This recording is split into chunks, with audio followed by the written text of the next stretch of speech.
My guest at this time is a former WWE Women's and 24/7 champion. It is none other than the original GoDaddy girl, Candice Michelle. Candice, thank you very much for taking the time to chat with me today.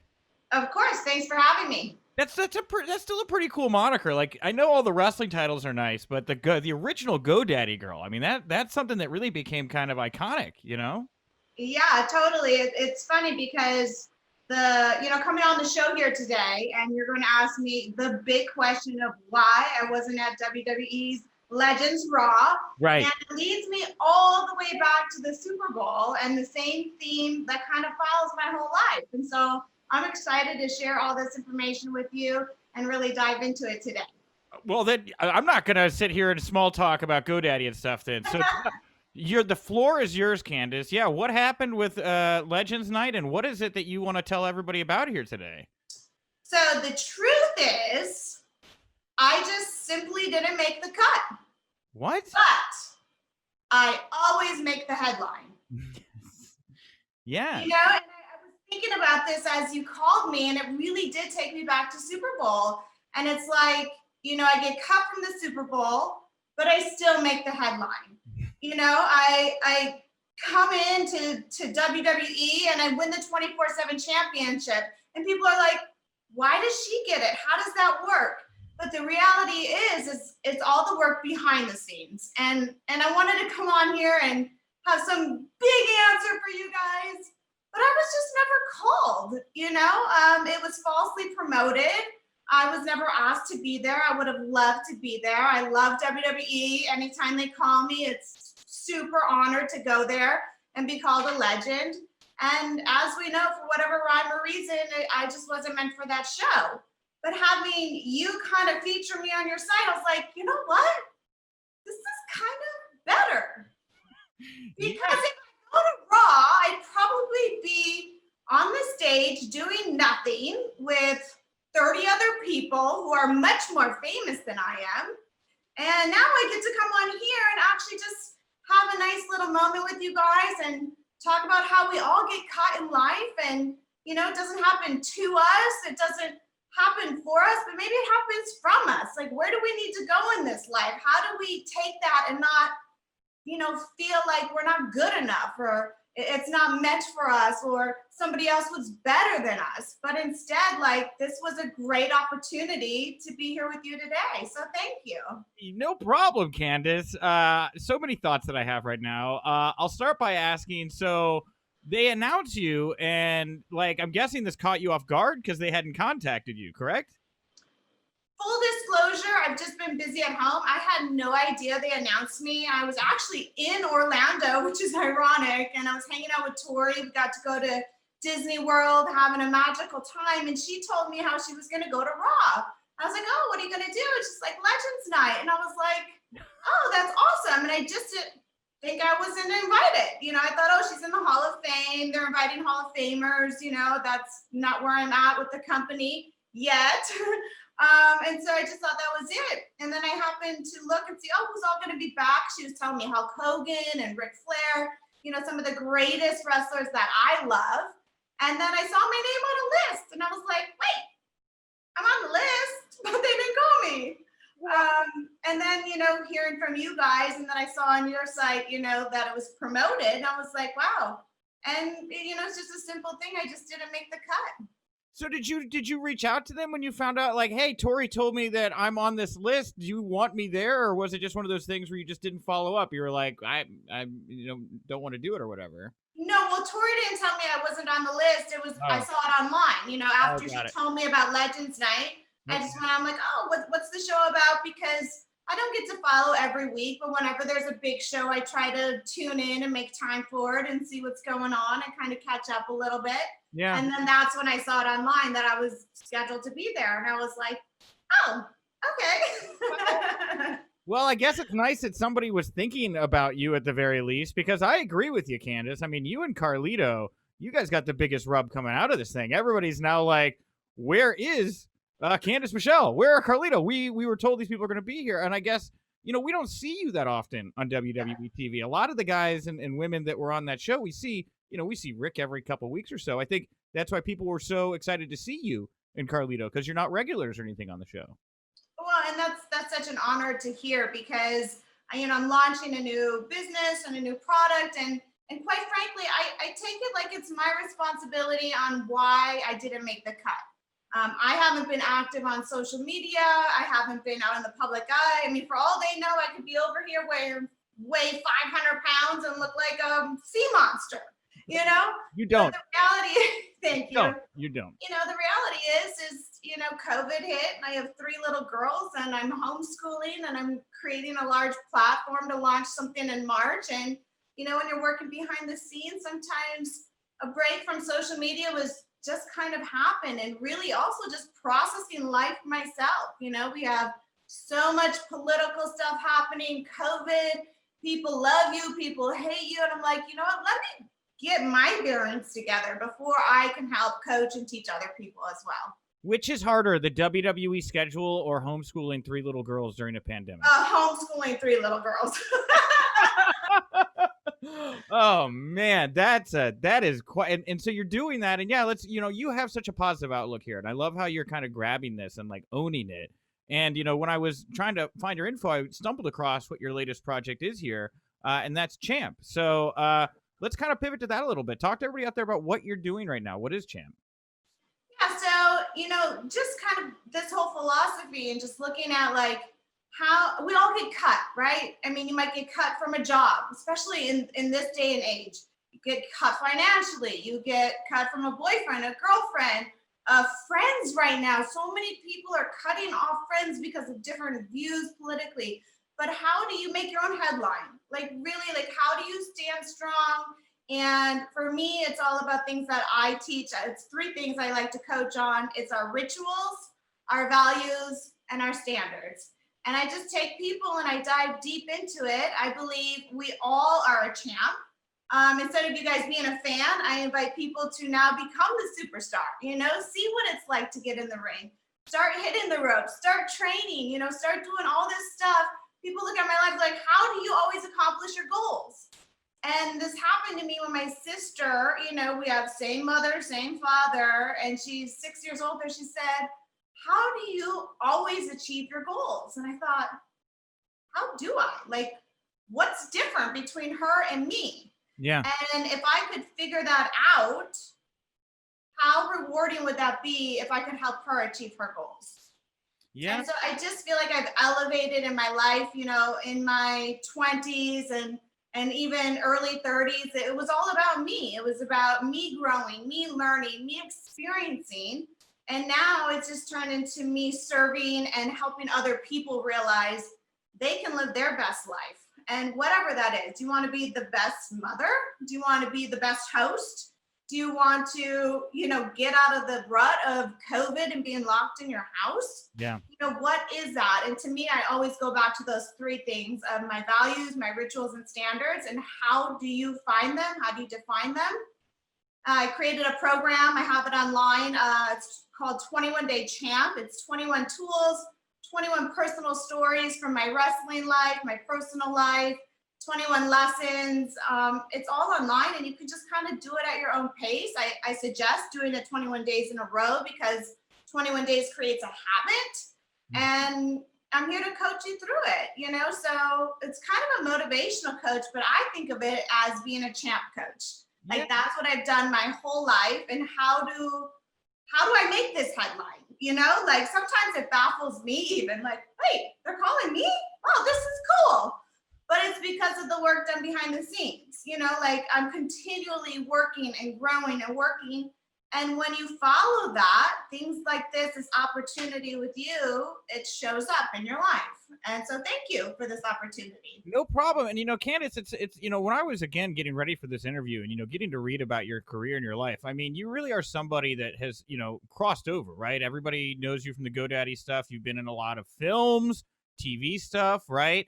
And, when you look at right now where wrestling is at, a lot of times I say the women are just now starting to really kind of cross over more than the men. You see what Becky's doing and Charlotte's doing, but you were kind of doing that before a lot of the women. You were really one of the first, because there's all kinds, of course, there's Hogan and Piper. There weren't a lot of women that had really made that transition from wrestling to Hollywood. And I would kind of credit you as being one of the first to kind of actively take that control in your life and be able to pivot. Was that something WWE encouraged you to do? Did they foster that nature in you, or was it were you more confined when you were in WWE and wanting to do stuff like this? Well, thank you for that. I do take that as a compliment. And one of the biggest lessons I ever learned from Vince McMahon was, I give you a platform. I remember sitting in this meeting with all the superstars. He's like, I give you a platform. It's up to you what you do with it. And I was hired as eye candy. We all know that. You know, I came from Hollywood. Even everybody there was saying they're trying to pretty up the business. And in my eyes, I was like, I'm an athlete. I was going to college for basketball. I was a kickboxer. Like, I did all this stuff and I was acting. I'm like, this is like my dream job. Not to mention I grew up on wrestling. I was like, how did this come full circle for me to actually like have this audition? And when I got this contract, I knew that I was going to be the next women's champion. They had no idea. You know, they were like, make her, put her in some lingerie, you know, do all this, you know, pillow fights and, you know, all that stuff. But what people didn't see is I would show up to every house show 2 hours early. I would watch them put the ring up. I would get in the ring with them. You know, I didn't have the opportunity to go to a wrestling school and learn wrestling moves. You know, I had to learn everything on the road. And so the only way I thought that I could learn was if I show up early. And then people started to see that I was really putting in the work. I'd come home to LA. I rented this wrestling ring, cost me $3 a day. Mm-hmm. There's broken down chicken coops over here, a weird barking dog over there. And the owner says, just don't bump in this area. You might fall through. I was like, okay, all right, I got it. You know, and we got in that ring and we hit the ropes over and over and over again. And then when I would show up, they're like, wait, she's improving a little. And then slowly, like, I remember Big Show getting in the ring with me one time and taking a bump. Umaga got in there to take a bump, you know, and then it slowly progressed and they started to see like, okay, she's serious about this. And then they started to put some energy into me. And then with GoDaddy launching, that gave me the notoriety to say, all right, let's put her center stage. Yeah, and so with the GoDaddy stuff, so WWE, they had to sign off, I would guess, on you doing all of that, right? So I had a clause in my contract which allowed me to do that because I was coming from Hollywood. I just had a different type of contract from the average wrestler who comes from the indie scene or comes from the wrestling school. So my website was off limits and certain things on there were off limits that they weren't allowed to take away from me or have control over. And GoDaddy just happened to be one of those. But wow. I got a couple lectures in there about it. Wow, that's so when you went and did this stuff, so like was there blowback to you like going out and doing this product? Because I mean, I would guess like other talents, like they're watching what you're doing and kind of wanting to do it as well, but not having the same kind of ability to do so. Yeah, I definitely took heat coming into the business, but that was mostly because I didn't go to, you know, come up in the indie scene or the wrestling school or do the work that way. You know, my work was coming up in Hollywood and doing it a different way. Yeah. And that was kind of frowned on, you know, by other people. However, you know, the work is the work, you know, and so coming in, I remember this conversation.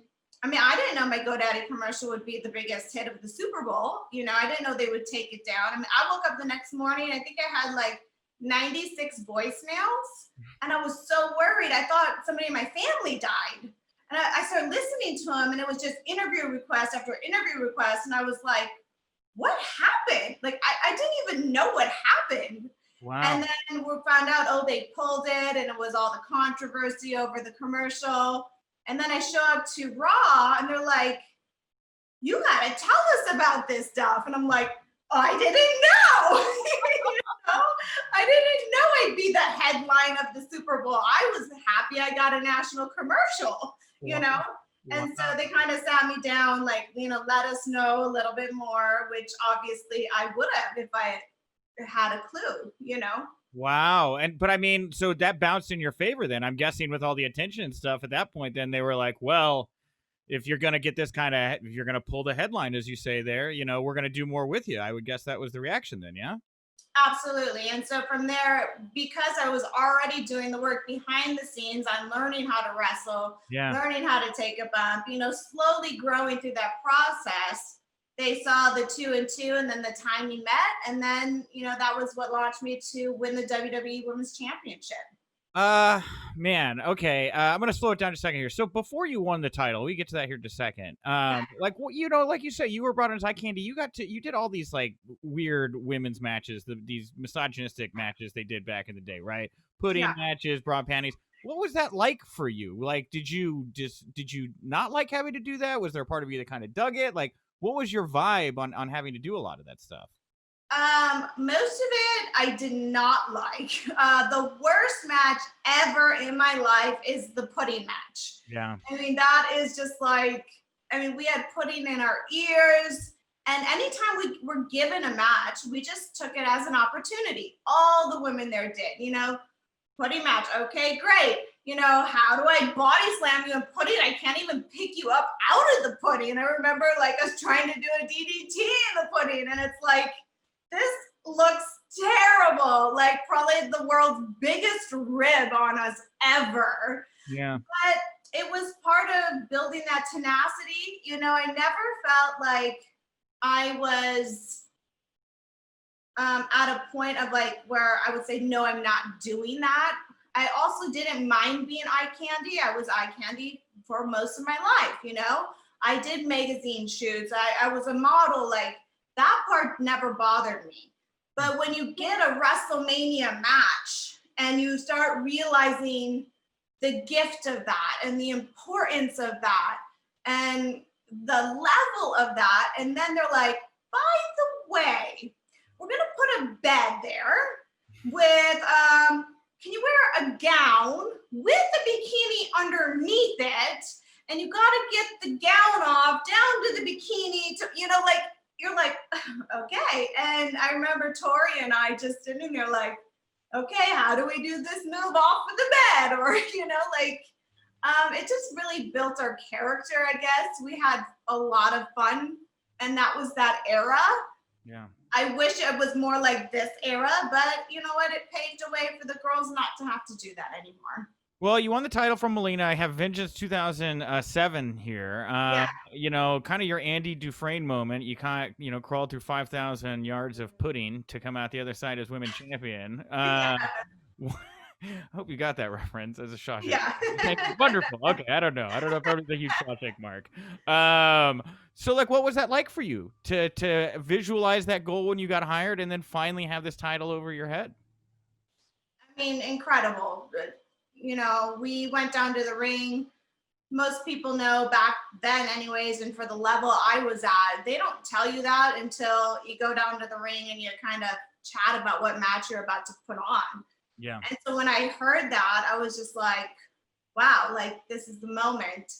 And I just remember promising myself, like when it happens, to be in the moment the best I could.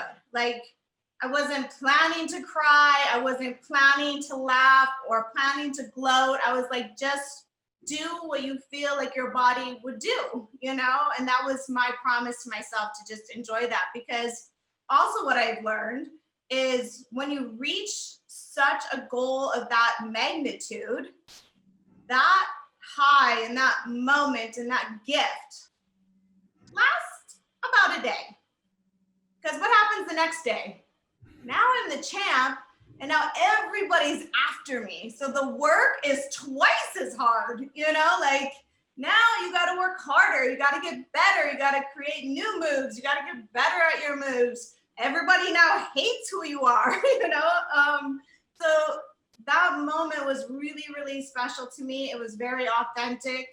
I remember it like my shirt was falling off. I have the dingiest black bra on. Like if I planned that, I would have worn a nice lace bra for everybody, but the moment was just real. It was raw. I remember double-sided tape, I looked like a hot mess, but it was really like the hard work paid off, and it was an awesome moment. So you left WWE like a year and a half, 2 years later. I think you got like traded to SmackDown or something, and then we just never heard from you again. So what happened? Why did you decide to part ways with the company initially? No, actually, I had the match with Beth Phoenix, a 2 out of 3 falls count match. That's right. Yeah. And I was knocked out on TV, came home with a broken collarbone. And like most wrestlers, especially new ones like me, we don't want to lose our spot. We want to get back as fast as we can. And I came back too early is the short answer. I remember being backstage. My husband's a doctor, and so we x-rayed my collarbone. He's like, "It's still broken, babe." I'm like, "It's fine. I'm fine. Look at me. Woohoo, I'm fine." And we went backstage and they look at the x-rays and they're like, "Still broken." I'm like, "I'm fine." And somehow I convinced the doctors and Vince that I was fine. And I went out for that match. On the first drop kick, I shattered it. But I finished the match, and I'll never forget, at the end, the ref goes to raise my hand. And when he's like going to raise it, I was like, I thought I was smiling, like playing it off. I'm like, "I cannot raise my hand. Go to the other side." And he kind of shimmies behind me and raises my other hand. Oh. And that was pretty much the end of my career. Oh my God, that's so Yeah. ridiculous. One thing that we did want to ask you about, you have a very interesting relationship with Vince McMahon. Obviously, he was your boss, but you also kind of like were the subject of his affections, I guess I should say. What is it like to do like kissing scenes with your boss and stuff? Is that weird, or what was it like? Yeah, I remember it was awkward. I do think there was like 2, maybe 3. I can't quite remember, to be honest. Yeah. But it was also just how it was back then. Like everybody, I remember it just kind of like trickled down from girl to girl. Like everybody kind of went through that. It wasn't, I mean, even though it's awkward to do, it was just kind of part of my job. It wasn't like intimacy or, it was, we think of it like we're actresses and we're going to win a Emmy nomination or something, we're young and we're dumb and we're innocent and we're happy to be working. And that's just part of it. Okay, yeah, well, my boss has never had to kiss me. In fact, I want to make it clear that there's not a What'd you say? I just want to make it clear Raj doesn't make all of us kiss him to keep our jobs. So put it out there. Well, you came back, 2019, Raw reunion. So it's not like we haven't seen you here in the not too distant past. What was that like, getting to come back and see everybody and be a part of the company again for a night? It's awesome. I've always been really loyal to WWE. I've never taken anything personal. I remember, who was it that I think John Cena told me this when I got injured. It was really hard on me. Like when you make it to starting to get noticed, starting to get the fans to get behind you or hate you, love you or hate you, you got a job. When you get to that level or start to creep in there and then it's taken away from you, it's really hard. But I remember him saying, it's a machine. Yeah. It goes on with or without you. And I just kind of look at it like that. And when I get to go back, I get to be a part of the circle, and I love them. They're my brothers. Even the girls, the sister, it's just a brotherhood. I have a great relationship with everybody there. It's such an honor to be back.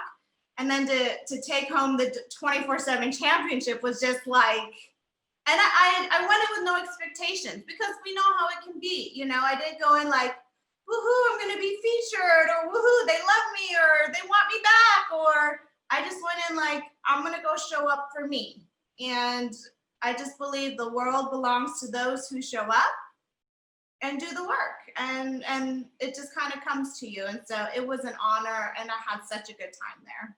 I've taken you a little over the time. I have 2 things I wanted to bring up. Is that cool? Okay. 2 things. I won't take you all day here, I promise. All right, but you mentioned your friendship with Tori Wilson. She was on the Raw Legends night, and she was responsible, I think, for the biggest news coming out of it, and that was the mention of Cardi B. And Cardi B has gotten in it with everybody on Twitter now. What do you think about Cardi engaging all of the female wrestlers, and do you want to see Cardi B in a wrestling ring?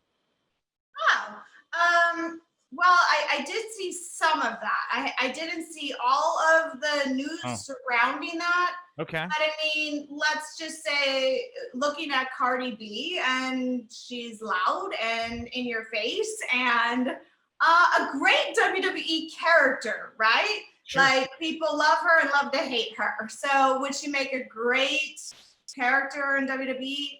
Absolutely. Yeah. And it just shows, when you get on Twitter like that and things start firing off, that's actually how my match with Melina happened. Like, legit, me and Melina hated each other. Wow. And legit, we were gonna go like into a real fight on a wrestling match at a house show. And Twitter had just started, and I just like said something and she said something, and then we have a match. And so that was what led up to actually bringing that into fruition. So, it makes for great TV. Vince is incredible with that, as we know. Anytime there's some heat or drama or news, let's take it and run with it. And so you're saying that was the title match. The night you won the title was from Melina. So that's what led to that? Wow. So wait, why do you tell? I mean, you don't have to spill the tea if you don't want to, but like, what was going on with you and Melina? Like, why was there heat with you guys? Well, she just hated the fact that, she came up through the indie scene. She went to the wrestling school. She busted her butt that way. And to her, I was this pretty girl from Hollywood that just got lucky and got a deal. And so for her, the championship meant a lot. It meant all the work she had put in. So for her to wrestle against me, it was almost a disgrace for her. And she made that very clear. Most matches that we didn't go over. It actually taught me a lot. And a few years ago, we had like an indie show that we did together. And I gave this speech because I do motivational speaking now. And I just said, I respect you because you pushed me to be better. You pushed me to learn how to do a match without knowing every single move in the direct order. She taught me how to feel the crowd. I might have hated her during that process because as a newbie, never going to a wrestling school, I want to perform for the crowd. I want to be great. I want them to think the match is great. And I believe in the match also. I don't believe in, get my shit in. I'm not that wrestler. And when people are for the match, it's a difference. It's the dance that happens. Yeah. And when you can't dance, it's really frustrating. And I remember we're going to go for a house show, and I had just broken my nose from Raw, and I had come back from Lisa kicked me in the face. Yeah. And I was like, okay, what do you want to do? Just stay away from my nose. And she's like, if I have to stay away from your nose, you're not a wrestler. I was like, all right. And I remember talking to somebody, I was like, all right, let's do this. Like, I legit thought that we were going to go into that ring and just have a fight. And we went out and we had a great match. But it just wasn't an easy process. It's not like working with Beth Phoenix and you're like, okay, this spot, okay, we'll fill it in when we're out there, we'll call it. It's just like, it just flows. You're like, oh, this is the magic they talk about. Yeah. I had to work for that with her. And so that's what led up to it.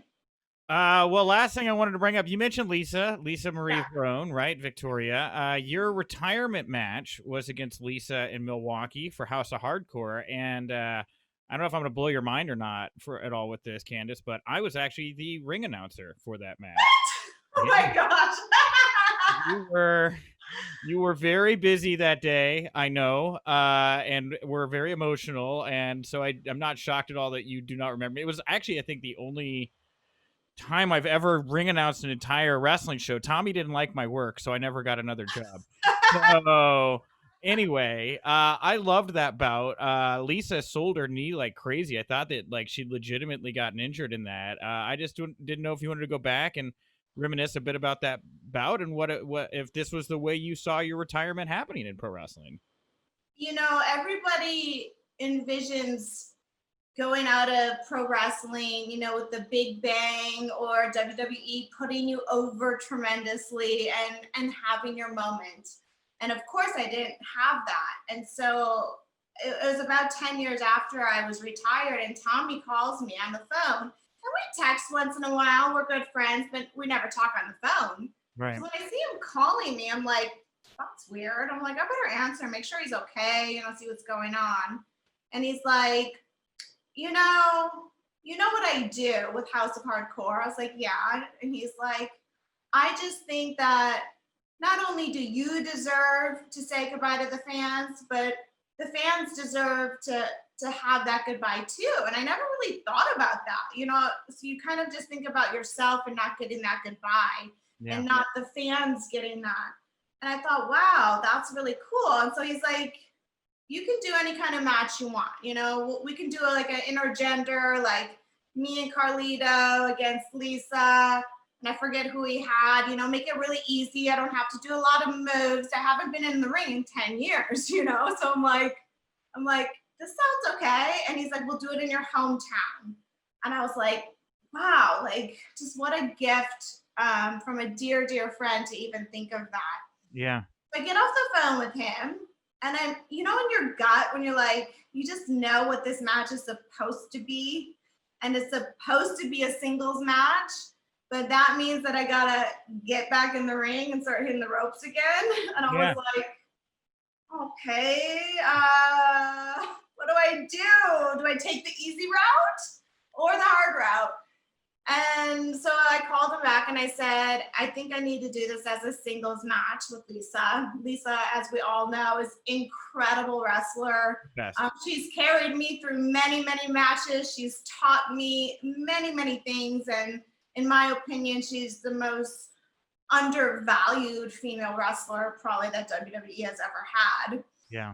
And so I called my dear friend Rikishi because he's in here in LA and he has a school. And I said, hey, brother, I have an opportunity.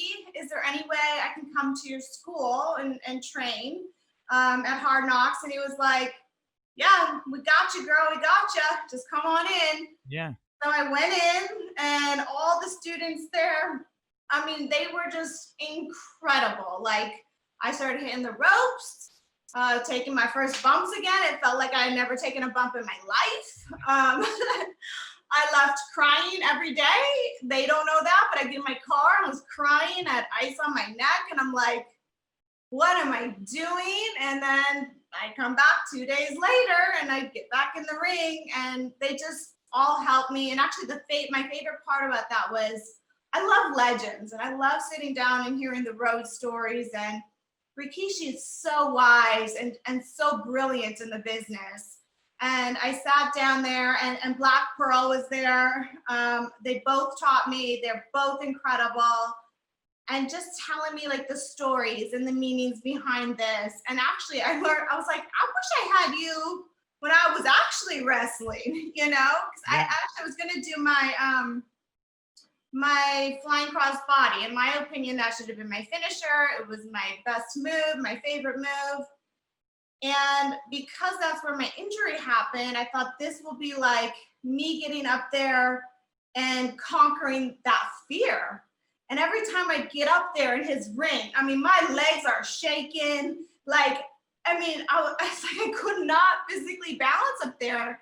So I had to go and relive through like that trauma that I didn't really know subconsciously traumatized me. Yeah.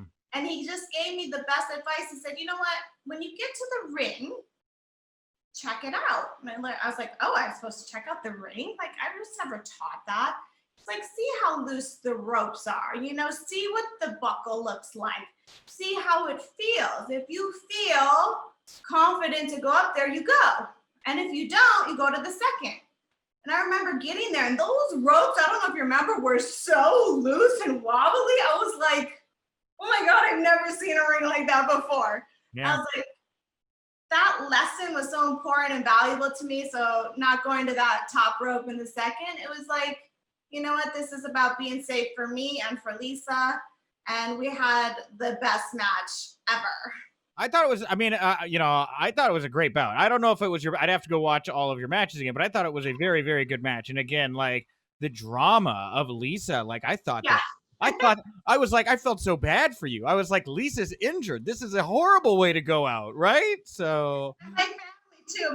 All my family was there, and they're like, no, like this happened, And so, like, you know, as us wrestlers are like, yes, we got him, you know.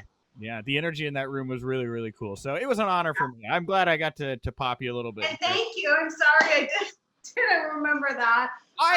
It's fine. You know, I had a big beard and like longer hair, and I looked kind of like maybe a Manson family member. So like I had a different look altogether. But you were so busy, and I didn't expect you to remember me. But I thought it was really cool. It was an honor for me to get to do it. Thank you. I appreciate that. Anyway, this was a blast. Thank you for giving me a little extra time here today, Candice. We just started going, and I just wanted to follow a couple of these rabbit holes with you.